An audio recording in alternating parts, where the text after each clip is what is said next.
أسابيع.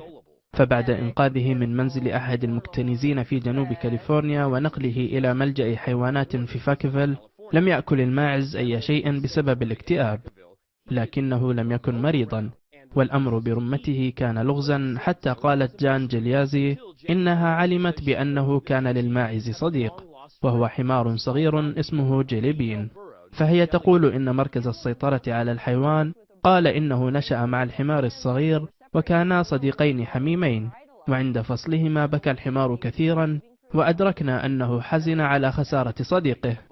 القائمون على ملجأ الحيوانات تصرفوا سريعا، حيث ذهب أحد المتطوعين في رحلة استغرقت 14 ساعة لجلب جيلي بين. وفيديو إعادة جمع الصديقين على يوتيوب حصل على أكثر من 1,000,000 مشاهدة حتى الآن. ولم يكتف الماعز بالانتعاش والسعادة، وإنما قرر بأن الوقت قد حان ليأكل مجددا.